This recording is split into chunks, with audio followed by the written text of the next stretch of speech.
Bienvenidos a Primum Gradus, tu programa de historia y humanidades en general. Os habla Ricardo Silvestre, @RicardFerestec en Twitter.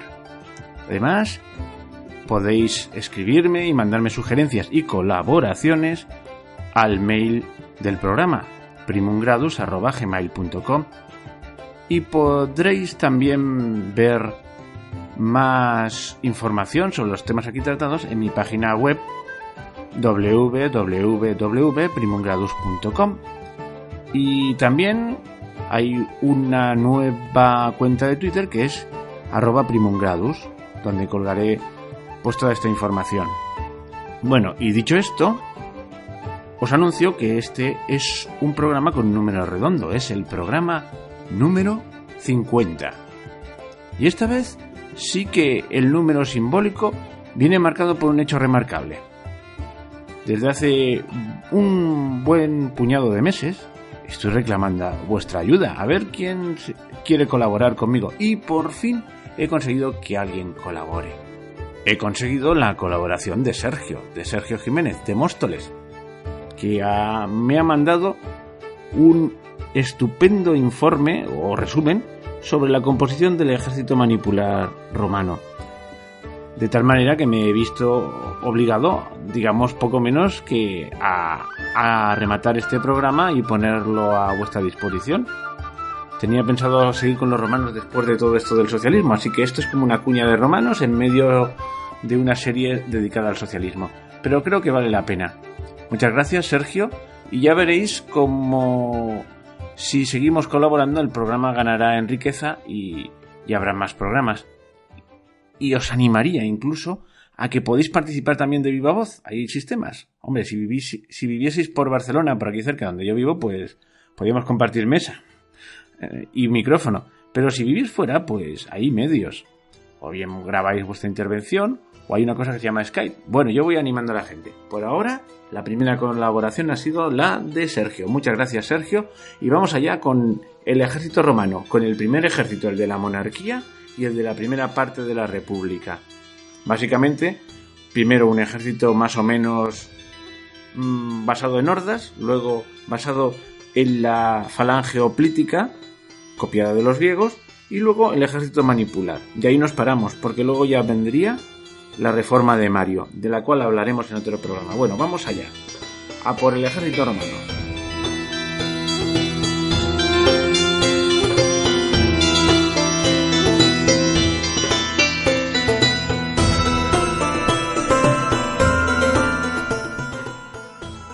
En los primeros tiempos de Roma, el ejército en su conjunto recibe el nombre de legio, del verbo legere. Legere significa recoger, y que recogían por las tropas el acopio de tropas reclutadas. En el primitivo ejército hay un cuerpo de caballería, pero el peso cae sobre todo en la infantería. Durante la monarquía, el servicio militar afectaba a los ciudadanos entre 17 y 60 años. Hasta los 45 participaban plenamente en las campañas militares, y a partir de los 45 hasta los 60 formaban parte de la reserva, que básicamente se quedaba defendiendo las ciudades. Por lo general, las clases altas no rehuían el servicio militar, porque ahí es donde podían ganar el prestigio para acceder a los cargos políticos, lo que se convertiría en el cursus honorum, que siempre empezaba en el ejército. La organización política básica en aquella época era la gens, el grupo familiar en un sentido amplio.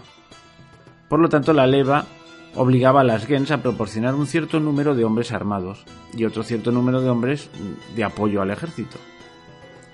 El requisito básico para formar parte del ejército es ser ciudadano romano, para la infantería o caballería pesadas. Pero también los ciudadanos de algún pueblo bajo dominio romano podían entrar a formar parte del ejército como vélites, es decir, infantería ligera, o caballería, pero caballería ligera, lo que contribuía a que el ejército tuviese una moral elevada y un gran fervor patriótico. No eran mercenarios como era habitual en otros ejércitos de la época, sino que eran ciudadanos defendiendo sus propias tierras. Las levas solo eran obligatorias en tiempos de guerra, pero como las guerras se iban encadenando, pues en la práctica siempre había levas, Y aunque los soldados recibían una paga pequeña, casi simbólica, sus campos de cultivo quedaban desatendidos, lo que inevitablemente les causaba pérdidas si la campaña se alargaba. Y esto creó un problema social del que creo que ya hemos hablado en otros programas, mucho meramente, y hablaremos más adelante. Con el tiempo, los criterios de sangre noble se fueron relajando, es decir, los criterios gentilicios. A mediados del siglo VI a.C., Servio Tulio puso la riqueza personal por delante del criterio de sangre en relación a los deberes y derechos de los ciudadanos. Estaba minando el poder gentilicio y lo hizo de esta manera. Entre estos derechos y deberes se encontraba el ejército. Servio Tulio dividió Roma en 30 tribus y agrupó a los ciudadanos en 5 clases sociales, subdivididas en un total de 193 centurias, y cada clase social venía delimitada por su riqueza. En los primeros tiempos no había distinción entre ejército y legión. Roma disponía de una sola legión de hasta 3.000 infantes y 300 caballeros. Sin embargo, las guerras en aquella época eran escaramuzas limitadas, que acababan con el invierno, y posiblemente muy pocas veces se llegase a reunir los 3.000 hombres al completo. Ni siquiera era un cuerpo permanente, se reclutaba y licenciaba según las necesidades. Los 300 caballeros, centuria flexuntes o centuria céleres, formaba la caballería del ejército de la antigua Roma. Estaba bajo el mando de 3 tribunos de la caballería, tribuni celerum, y el jefe supremo de la caballería era el magister equitum. La aristocracia al principio y las clases ricas posteriormente ocupaban la primera línea como muestra de su liderazgo del pueblo, y también porque podían pagarse el mejor equipamiento, con lo que sus unidades eran muy eficaces y bien armadas. Muy pocos miembros de las clases más bajas podían costeárselo con su paga de soldado. Con el crecimiento de la población de Roma y las mayores necesidades militares, el número de legiones aumentó primero a 2 y posteriormente a 4. El mando supremo de la caballería correspondía a un magister equitum y el de la caballería de cada legión a los tribunos de la caballería. El mando supremo de los infantes correspondía inicialmente al rey y después a los cónsules o en su caso a los dictadores. El mando de los infantes de cada legión correspondía a los tribunos de la milicia. Los infantes fueron divididos en 5 clases según su armamento, en función de la riqueza personal, siendo las 3 primeras llamadas hoplitas por la armadura y las otras 2 vélites, auxiliares. En la República Romana, el sistema militar iba sufriendo pequeños ajustes. Con el incremento de la población, la curia acabó desplazando a la gens. Las curias procedían de antiguas organizaciones, principalmente económicas y comerciales, pero también religiosas y judiciales. Paulatinamente las curias se fueron transformando en simples organizaciones territoriales que fueron aprovechadas como unidades de leva. El adiestramiento se iniciaba con un entrenamiento físico realizado con el equipo puesto, unos 30 kilos, e incluía marchas y carreras de obstáculos. Posteriormente, la instrucción militar incluía la práctica de movimientos aplicables en las guerras y el manejo de armas. A comienzos de la etapa republicana, la legión se organizó con una estructura mucho más formal y estricta. Como las guerras eran más frecuentes y habían dejado de ser simples escaramuzas, las batallas requerían más planificación. A medida que las campañas aumentaban en duración, se hacía evidente que la situación de una ciudadanía militarizada permanentemente no era sostenible. Esto supuso muchos problemas económicos hasta fines del siglo V a.C. y principios del IV, cuando Roma empezó a tener tamaño suficiente para que los soldados solo fuesen una proporción pequeña de la población. En esta época el Estado ya compensaba a aquellos que sufrían un perjuicio económico por tener que abandonar su trabajo. La lealtad del ejército se reforzaba por el juramento, sacramento de fidelidad y obediencia a los superiores y de no desertar de la batalla. Las faltas de disciplina se castigaban de acuerdo a su gravedad con la suspensión del sueldo, con azotes o hasta con la muerte. El castigo para unidades completas consistía en 10 marlas, es decir, aplicar la pena de muerte a 1 de cada 10 legionarios. Durante el transcurso de la etapa republicana se solía reclutar un máximo de 3 o 4 legiones. Sin embargo, continuaron teniendo, como durante la monarquía, una existencia efímera. Únicamente se hicieron permanentes las legiones 1 a 4. Estas, mandadas por un cónsul, eran los ejércitos consulares. Durante la Segunda Guerra Púnica se reclutaron muchas más legiones para poder hacer frente a la gran amenaza de Aníbal. Y digamos que el ejército de la primera parte de la República fue adoptando la táctica hoplita de líneas cerradas y de un largo frente, todos muy juntos y muy compactadas. Pero esto cambió cuando el ejército se tuvo que enfrentar a los galos y sobre todo a los samnitas, que habitaban un terreno abrupto en el cual esa formación era inútil. Ahora vamos a ver en qué consistía el nuevo ejército que sustituyó al ejército hoplita y que recibió el nombre de ejército manipular.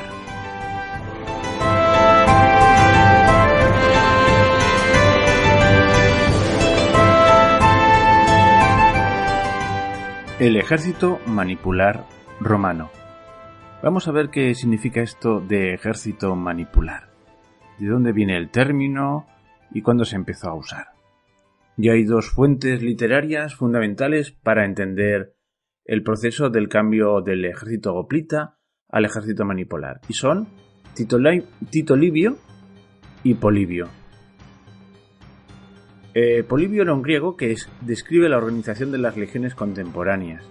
En cambio, Tito Livio nació en el 59 a.C., es decir, nos habla de una estructura militar de hace 3 siglos. Muchos piensan que el cambio de táctica militar tiene bastante que ver con la batalla de Alia contra los galos, del 387 a.C. o 390, depende. Bueno, en esto hay un baile de fechas que no nos vamos a meter en él.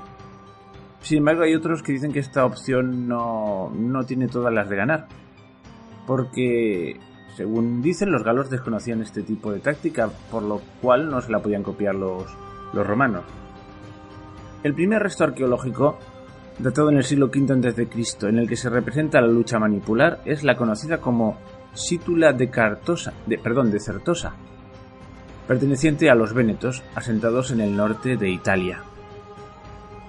En este recipiente metálico, para ofrendas de agua y leche a los dioses, entre las distintas escenas grabadas, destaca un desfile de guerreros en una ceremonia funeraria, en el que cada uno de los distintos soldados con lanza de hoplita aparece equipado con distintas panoplias. Los primeros infantes portan largos escudos ovalados, con un refuerzo en el centro, y cascos de discos con remaches. La segunda son cuadrados con las esquinas redondeadas, y la tercera línea con unos aspis de influencia griega. Tras estos aparecen 4 soldados solo con túnicas y casco cónico, con solo un hacha a la espalda. Podrían ser las tropas ligeras, que tendrían una función de rematar con sus hachas a los enemigos heridos. Más adelante, cuando distingamos los distintos cuerpos que formaban el ejército manipular, entenderemos mejor lo que esto significa. Pero parece ser que no fue la influencia de los vénetos los que marcaron la táctica romana, sino la influencia de otros vecinos muy bélicos, los samnitas. Digamos que las guerras samnitas son las que para muchos marcan el salto definitivo. Los samnitas habitaban una región muy montañosa que rodea por el sur y por el oeste al Lacio, y con ellos se enfrentaron en 3 guerras a lo largo de la segunda mitad del siglo IV y principios del III a.C. La orografía de este territorio hacía que la formación en línea típica de los hoplitas fuese ineficaz, porque precisa grandes terrenos llanos para su despliegue, por lo que era preciso dotarse de una formación más flexible, como era la que utilizaban sus enemigos. O sea, hicieron aquello de copia a tu enemigo para vencerle. Y los romanos en esto eran bastante pragmáticos y poco maniáticos. Así que es lo que hicieron. Las fuentes clásicas no dejan lugar a dudas de que sean estos enfrentamientos los que darían lugar a los cambios en la forma de luchar de los romanos, como en la equipación que se haría característica en el periodo de la Baja República. Salustio, en su obra Bellum Catilinae, establece las guerras samnitas como el momento de abandono de la falange y la aparición de la táctica manipular, destacando el carácter práctico del pueblo romano al tomar aquello de sus enemigos que le parece mejor que lo propio, describiéndolo con estas palabras. Las armas defensivas y las armas militares de ataque las tomaron de los samnitas, muchas insignias de los magistrados de los etruscos. En resumen, lo que parecía idóneo en todas partes, entre los aliados o entre los enemigos, lo seguían en su país con sumo afán. Preferían imitar las cosas buenas que envidiarlas. Es el carácter romano. Después que ha quedado claro el origen samnita de esta nueva forma de combate, existen dudas acerca del momento exacto de este esencial corte en la táctica. Sería en el 340 a.C., según Tito Livio, cuando describe al ejército romano dividido en razón a criterios no económicos, aunque el reclutamiento está limitado a los que superan un nivel de renta, eso sí, sino de edad. O sea, ya no es la economía lo que define los cuerpos del ejército, sino la edad y la experiencia, y en la que el escudo hoplita, el aspis, que antes hemos nombrado, es sustituido por el scutum oval. Sin embargo, el hecho de que en el 340 a.C. se haya empleado no significa que el cambio surgiera en ese periodo. ¿En qué consistía el ejército manipular? ¿En qué cuerpos lo formaban? Lo vamos a ver ahora, a continuación. Pero antes decir que gracias a los manípulos la legión ganó en flexibilidad para cambiarla de formación según las necesidades, en vez de ofrecer un frente lineal al enemigo. La clave del éxito de esta nueva formación de batalla era la disposición en damero, en la que los manípulos se desplegaban en varias líneas, acies, de tal forma que una tapaba los huecos de la anterior. Estos espacios entre los distintos manípulos de una línea permitían, en el caso que fuese necesario, a la línea posterior avanzar y ocupar el frente de batalla. Esta nueva disposición de las unidades era más eficaz que la larga línea de la falange griega para combatir a pueblos de zonas montañosas como los Apeninos y contra los galos. Los investigadores actuales denominan a este despliegue como quincux, una disposición geométrica de 5 piezas, formada por 4 elementos, formando un cuadrilátero, al que se añade un quinto elemento en el cruce de sus diagonales, similar al número 5 de los dados, de ahí el nombre de quincux. Pues vamos a ver ahora qué tropas formaban este ejército manipular, y para eso vamos a servirnos del excelente resumen que nos ha aportado nuestro amigo Sergio, del que os he hablado al principio. Pero por cierto, antes tengo que decir de dónde venía el término de ejército manipular, que se me ha olvidado. Pues ejército manípulo quiere decir literalmente manojo. ¿Y qué tiene que ver el manojo con el ejército? Pues ahora os lo explico. Pues el manípulo era una primitivísima insignia del ejército romano que estaba atada a un palo y que básicamente era eso, un manojo de una determinada hierba, para que los soldados se orientasen y pudiesen ver dónde estaba su cuerpo, dónde estaba situado su cuerpo de ejército, que era el manípulo, un pequeño grupo de 80 hombres. Bueno, y después de esta aclaración, vamos a ver esto. El resumen que hace de las distintas partes del ejército manipular nuestro amigo Sergio, que ha hecho un gran trabajo. Vamos a ello.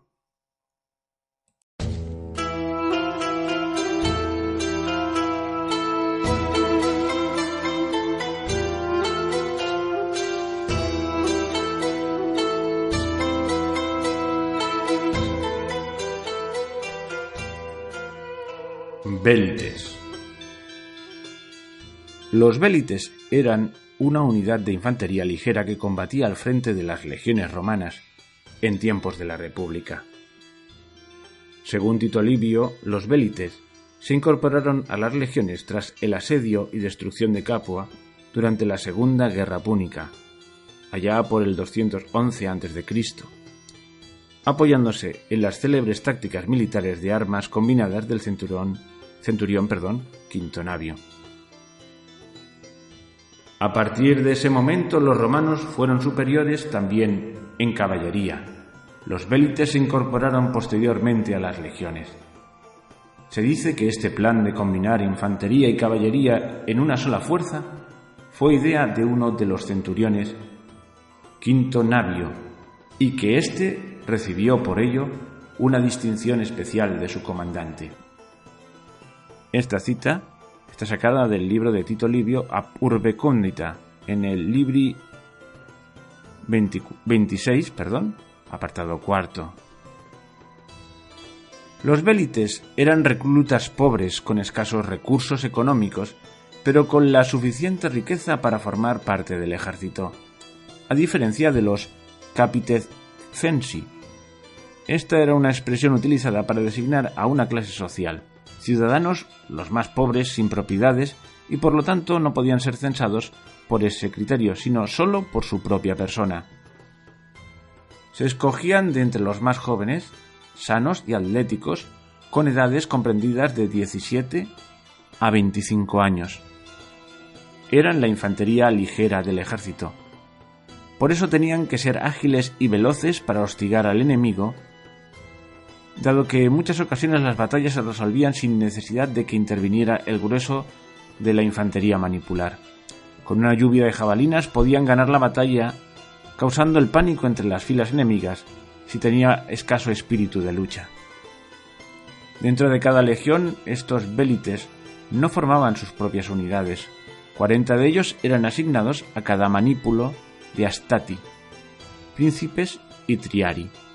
Tradicionalmente y de forma general en cada legión había 1.200 vélites. Este tipo de tropa tenía vital importancia al comenzar en primer lugar el enfrentamiento de la batalla, hostigando al enemigo para luego retroceder y pasar a la retaguardia de entre las filas de la infantería amiga. Posteriormente continuaban interviniendo en primera línea de batalla. Los vélites estaban equipados con un manojo de jabalinas ligeras, de 3 a 7 aproximadamente, que llevaban en la mano izquierda, en la cara interior de su escudo. Estas jabalinas estaban diseñadas por el cuello de esta para que después del impacto se doblaran y las dejaran inútiles y el enemigo no pudiera hacer uso de ellas una vez lanzadas. Tenían también una especie de daga o puñal, pero también con el tiempo una espada tipo gladius de unos 74 centímetros de longitud que utilizaban en caso de llegar al combate cuerpo a cuerpo. Esto por lo menos a partir del siglo II a.C. y probablemente también antes. No llevaban armadura. Se protegían con un escudo, parma, circular de unos 90 centímetros de diámetro, elaborado de madera o mimbre forrada con piel y laminada con un borde de metal. Algunos llevaban un tipo de yelmo o casco de cuero acolchado, eso el que se lo pudiera permitir. O bien se lo proporcionaba el ejército de compañeros caídos o enemigos derrotados. Frecuentemente cubrían este casco a modo de capucha con una piel o cabeza de animales, preferiblemente de lobo o de oso. De esta manera podían ser fácilmente identificables por los oficiales en la batalla y así premiar o castigar su conducta en el combate. Con este aspecto también pretendían mimetizarse con el entorno natural y ser más fieros en sus ataques y escaramuzas.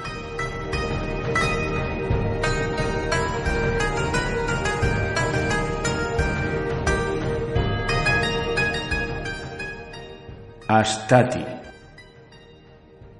Los asteros o astati en latín, astatus es el singular, eran un tipo de infantería pesada de luchadores con lanza o literalmente lanceros en tiempo de la República Romana. Astati proviene de la palabra lanza o asta, como era llamada. Es un dato importante porque señala el origen de la unidad, que evolucionó de los antiguos lanceros del ejército primitivo, que combatía con una formación de falange helénica. Como debía enfrentar numerosos contingentes de galos y germanos, se vio obligada a adaptar su estructura de organización a una más compacta, disciplinada y subdividida en manípulos independientes unos de otros. Esta reforma se llevó a cabo tras las guerras samnitas y la vergonzosa derrota ante los galos enones que saquearon la ciudad en el 390 a.C.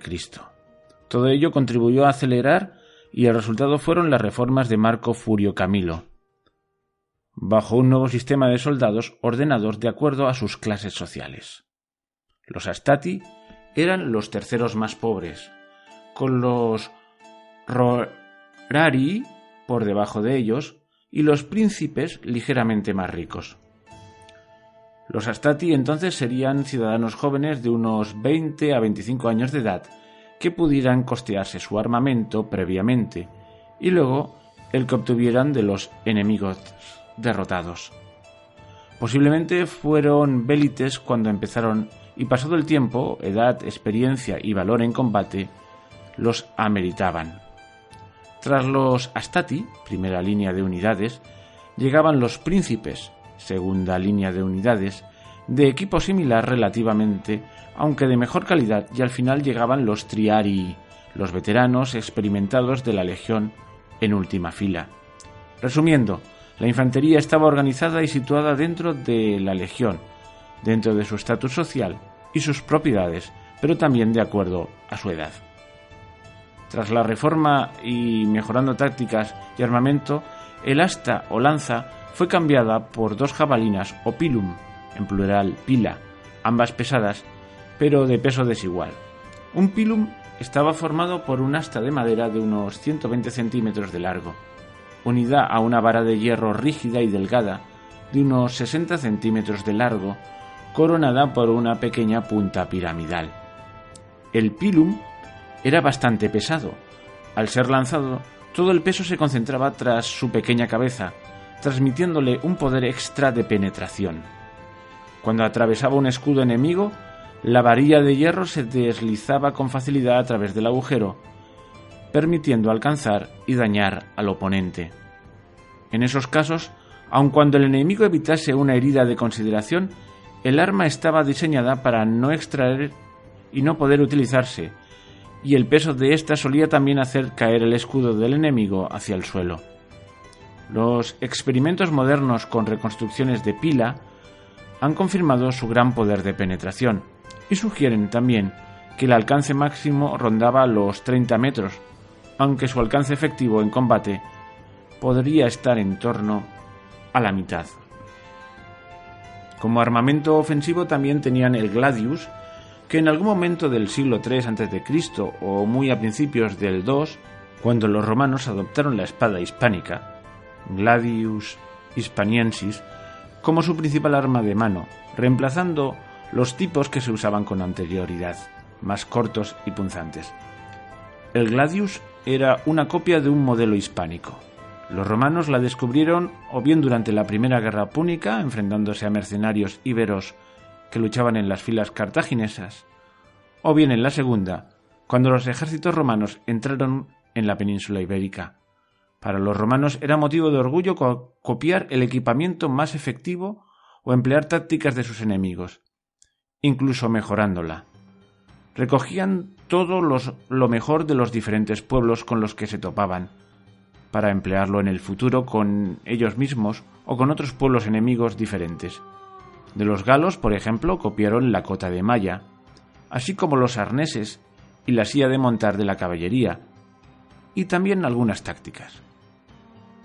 Como armamento defensivo, y más importante de los Astati, estaba el escudo, scutum.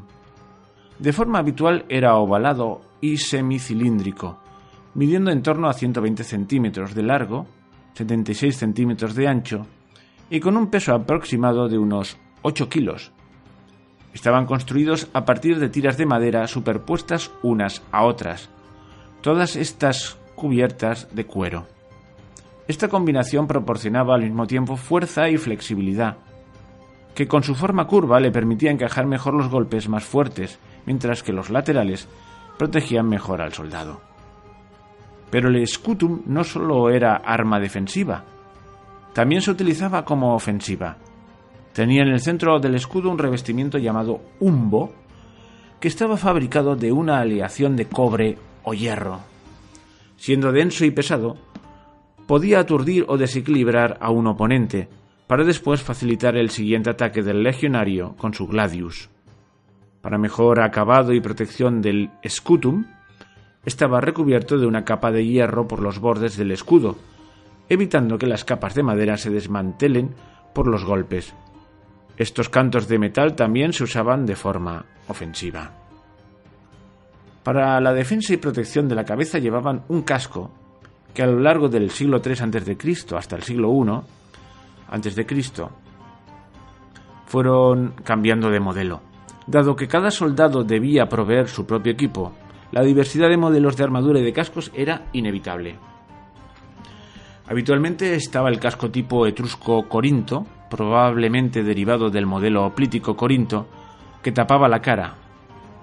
Con esta protección, la audición era diferente y la visión solo posible por pequeños agujeros para los ojos. El más típico en este periodo de la República es el casco del tipo montefortino, que toma este nombre por los hallazgos arqueológicos en el cementerio de Montefortino, en la provincia de Ancona.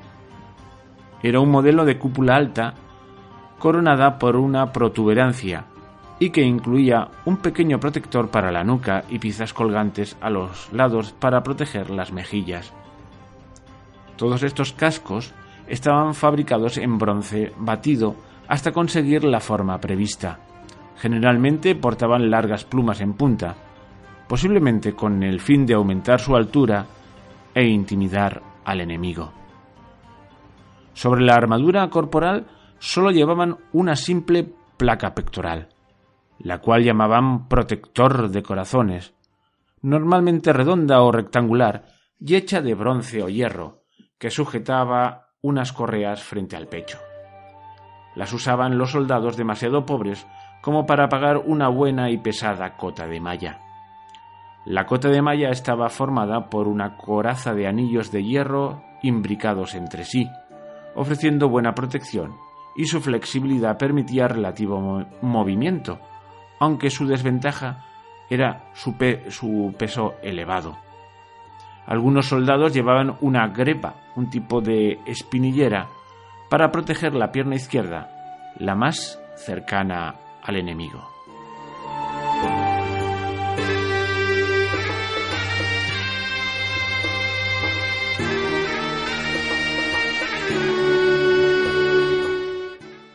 Príncipes.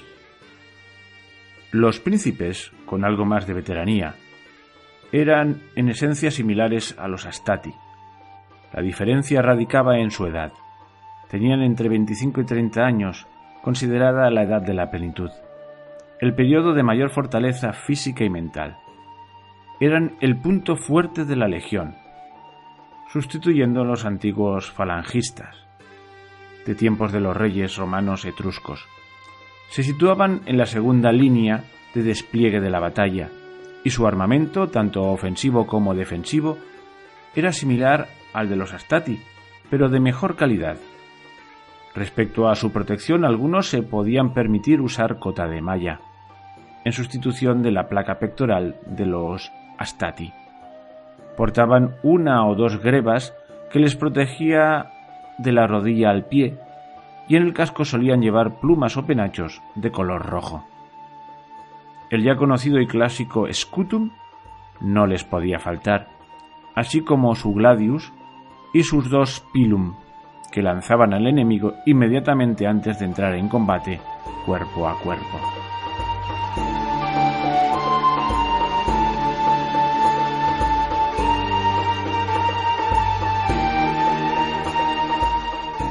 Triarii. Los triarii se situaban en la retaguardia. Estaban entre ellos los soldados más experimentados y de mayor edad. Eran los más veteranos de la legión en tiempos de la República. En su formación clásica estaban en la última fila y sus manípulos eran de menos hombres, 60 hombres y 10 manípulos en total, adoptando una formación parecida a la de la falange griega, pero con menos profundidad. Resumiendo, la legión quedó dividida en tres principales líneas de batalla, en latín triplex acies, basada cada una de ellas en un tipo de infantería pesada, astati, príncipes y triarii. En las batallas campales, los vélites, formados al frente de la legión, hostigaban al enemigo con jabalinas para cubrir la marcha de los Astati. Si los Astati fallaban al intentar abrirse camino durante el combate y no rompían las líneas enemigas, se retiraban y dejaban pasar a los príncipes a tomar el frente de la batalla. Si los príncipes también fracasaban, entraban entonces en combate los Triari. Si los Triari tampoco podían vencer, al menos estaban preparados para resistir al enemigo como una falange, dando tiempo al resto del ejército a reagruparse o batirse en retirada ordenadamente, evitando una matanza y haciendo la victoria costosa para el enemigo. Los Triari poseían una panoplia más costosa y de buena calidad. Su arma característica era una larga lanza, basada en la vieja y pesada lanza de tipo hoplítico. Fabricada en madera de fresno, medía entre 2 y 2,5 metros. Estaba equipada con una punta de hierro. En la parte inferior se colocaba otra punta de hierro o bronce que actuaba como contrapeso y se podía usar como arma en la melé. La parte central de la lanza estaba recubierta con cuerda para que el soldado pudiera agarrarla con fuerza. A diferencia del pilum, este tipo de lanza no se lanzaba, sino que se utilizaba para la carga y el combate, propinando estocadas al enemigo, y blandían su gladius en caso necesario. Respecto a las protecciones corporales, llevaban la cota de malla, reforzada por los hombros para ajustar la cota al cuerpo, y también ofrecía protección adicional a este lugar. El casco que portaban era de tipo etrusco-corintio, que al parecer era bastante común, tan común al menos como el monfortino. Llevaban sobre el casco 3 plumas y a veces con penacho de color púrpura o negro respectivamente, y 2 grebas generalmente de bronce, que protegían de la rodilla hasta la base del pie. Todo esto sin olvidar el pesado scutum, que podía ser tanto plano ovalado o semicilíndrico y ovalado. Estos escudos poseían una espina central vertical de madera maciza y rematada con un humbo central de bronce o hierro.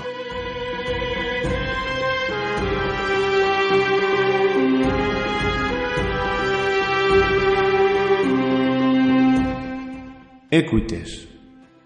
En latín significaba caballeros. Formaban una clase social de la antigua Roma, conocidos allí como ordo ecuestre, clase ecuestre.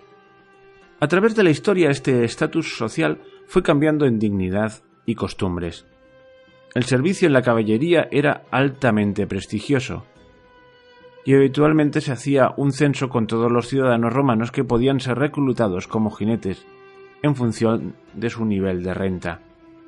El honor de pertenecer a la caballería y el hecho de ser un primer paso para poder desarrollar después una carrera política hacía que los equites se viesen favorecidos por un periodo obligatorio de servicio más limitado que el de la infantería.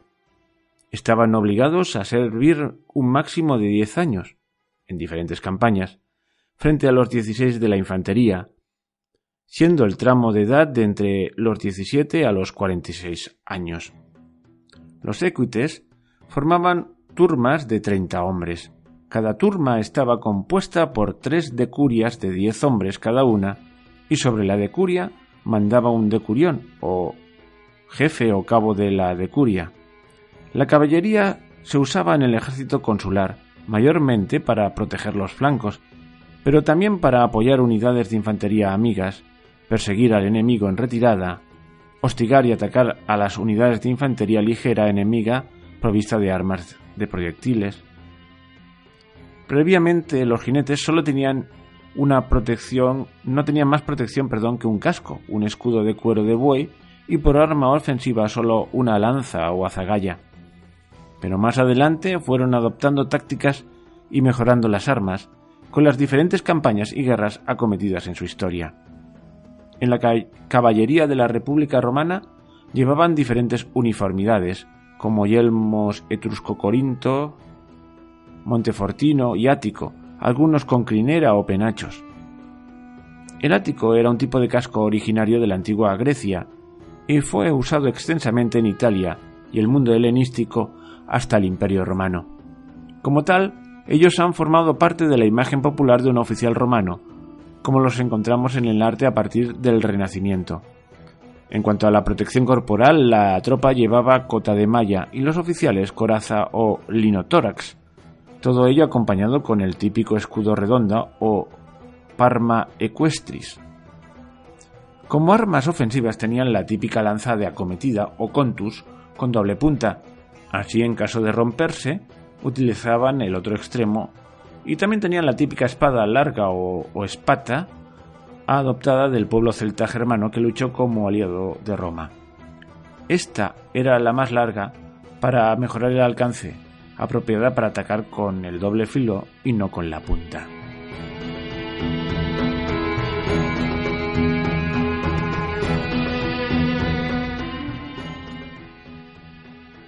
Y bueno, pues este ejército manipular, del cual hemos hablado más o menos de sus tácticas y cómo estaba compuesto, pues también tuvo su fin.